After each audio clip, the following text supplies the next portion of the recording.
Başka bir husus musulman dogonlar gözden dillen goranmak üçün şu yanka aydınlarımızdan başka Peygamberimizin öwredenden başka çareler gözlemek doğru değildir. Şuna gowun söreling. Peygamberimizin öwreden çaresinden başka çare gözlemeklik, başka zatları etmeklik doğru değildir.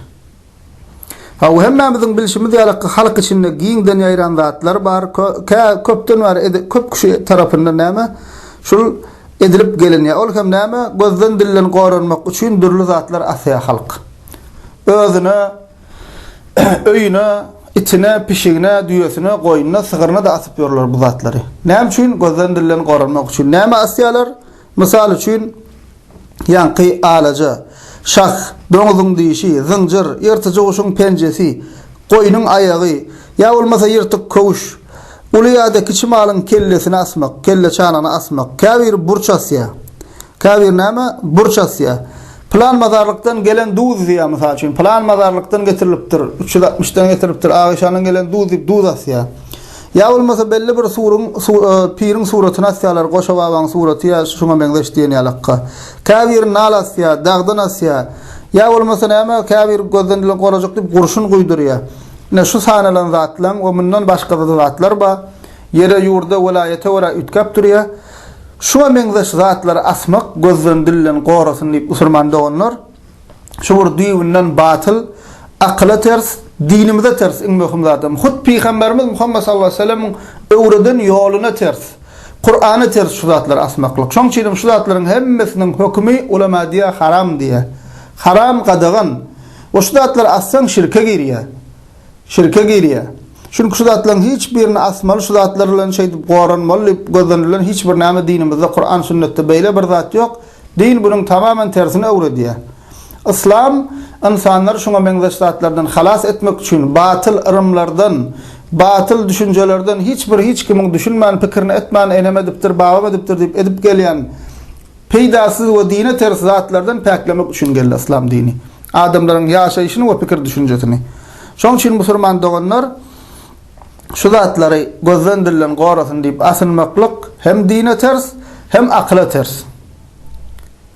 Hawa näme bolsa bolsun, nähilek zat bolsa bolsun, ýere ýurda wara ütkap biler diýdik. Şulaň hemmesi dine ters zatlar.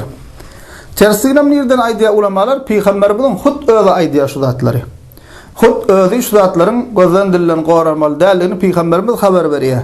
Çünki bu zatlar musulman doganlar göz egmek diýilýän täze däl. Ta insaniýet dörany bäri durul jemgyýetlerde, hatta başka anlaşlarda hem göz zegmekliğin bardağı tasdik edilýär. Çünkü hakikat ve tesiri var durmuşumuzda görülýär. Şoň üçin başka anlaşdaki adamlar hem başka milletler hem şu göz zegmeğini tasdik edýärler. Olarda hem şu göz zegmek ba we köneden ba. Ta näme köneden ba. İslam gelmedinden öňem göz zegmek diýen zat Araplarda hem bar eken. Ve Araplar hem şu Peygamberimiz Muhammed sallallahu aleyhi ve sellem gelenne, İslam gelenne Araplar hem ýanky ýalakka balyk kulak, ýanky ýalakka durly ýüpler, şuňa meňzeş zatlar, her hilçek zatlar ellerine, gollaryna, insan çağalaryna, düýelerine dakýan ekenler. Haçanda şunda Peygamberimiz gelenne, şu zatlar görenne Peygamberimiz sallallahu aleyhi ve sellem şu zatlaryň hemmesini gadagan edýär we şu zatlaryň şirkdigini habar berýär. Delilimiz näme musulmanlar? Delilimiz birinji hadis Ahmet'te geçýär, İmam Ahmed'in kitabynda, hadis kitabynda Peygamberimiz sallallahu aleyhi ve sellem aýdýar: "Men allaka tamimatan faqad eşrek" diýär. "Men allaka tamimatan faqad eşrek." Kim temime dakynsa, asynsa şirk koşdyk bolar diýär. Temime näme musulmanlar Arap dili sözlüklerine barsak, ulusundan kiçisine hemmesine barsak, temime näme diýip nädip düşündirýärler? Gözden dilen goraýar diýen guman bilen insanlaryň özlerine, çağlarına, mal garalarına dakınyan, asınyan göz moncuklary, tumorlary we şuňa meňzeş zatlary Arapça temime diýilýär. Hawa İslam gelmedinden hem ýanky diýişmalykka Arap jahiliýe Araplar şu zatlar dakınyan ekenler. Ýeke sözler aýdylýar temime. Çünki ýerden ýere göre, ýurda göre, halka göre ütkap durup zatlar. Hawa her halkyň özü üçin hem gözden dilen goramak üçin asynyan zatlary bar. Şoň üçin näme şulaň hemmesine bir sözlen jogap berler. Temime. Näme bolsa bolsun adi, nämeden ýasalan bolsa bolsun, şu gözden dilen gorasyn diýip asynyan zatlaryň hemmesi temime we şular dakynmak Peygamberimiz şirk diýip aýdýar. O ýeke hemmesini sanajak bolsaň bir kitap ýazmaly boljak. Alaja Yani sana işimle alaka nalli, koşun şahidi, balık kulakdi, her yurda ora, halka ora itkaptur. Şunun hemmesine Arabi dille yeka sözlü nâme temime değil ya, temime. Ve Peygamberimiz hem diye, kim temime dakınsa Allah'a şirk koştuk bulur diye. Gözden dillin qorasını deyip temime dakınsa, ya da çağrasını daksa, öyne assa, itine assa, pişiğine assa, düyesine assa, tapağı yok. Şunu dakınan asınan Allah'a şirk koşun kişidir deyip aydiya Peygamberimiz sallallahu aleyhi ve sellem. Yine de Ahmet'te, Tirmizi'de ve Nesai'de, Hakim'de gelen hadisinde Peygamberimiz sallallahu aleyhi ve sellem aydiya men taallaka şey'en ukile ileyh diye. Kim gözden dillen qoranmak için bir zat asınsa şoňa tapşyrlar deyip aydiya kıyamet günü. Şoňa tapşyrlar diýdik, onda bir peýda yok, yardımsız taşlanar, peýdasız yardımsız galar diýdi diýip ulamalar düşünürýär. Ve yine de Ahmet'te geçen hadisinde Peygamberimiz sallallahu aleyhi ve sellem ki İmam Hakim ve Zahabi näme şu hadise sahih dip aydiyalar. Peygamberimiz sallallahu aleyhi ve sellem aydiya men taallaka tamimatan fala atamma Allahu leh ve men taallaka vad'atan fala vada Allahu leh. Boynuna diye temime asanın işini Allah tamamlamasın ya. Peygamberimiz şoňa kaýyn şöriýär. Kim gözden dillen qorasyn diýip boynuna bir zat assa Allah şoň işini tamamlamasın. Ya olmasa balık kulak dakanı diye Allah gözden qoramasın diye Peygamberimiz sallallahu aleyhi ve sellem kaýyn berýär şol adamlara. Aw näme? Kaýyn berýär Peygamberimiz sallallahu aleyhi ve sellem. Ve yine Peygamberimiz sallallahu aleyhi ve sellem bir gezek bir ýol oşulga çykanna sahabalar näme? Bir tawşyrykla uğradyar. Ol tawşyrygam näme? Peygamberimiz aýtdy diye düýelerin boynuna diye asylýan zatlary sahaba aydiya. Düýelerin boynuna asylýan zatlary peýkamyň kirşinden ýasalan ýa-da başga görnüşdäki bolsun, zatlary goparyň aýryň diýip diye ilçi uğratdy diýip aýdiya.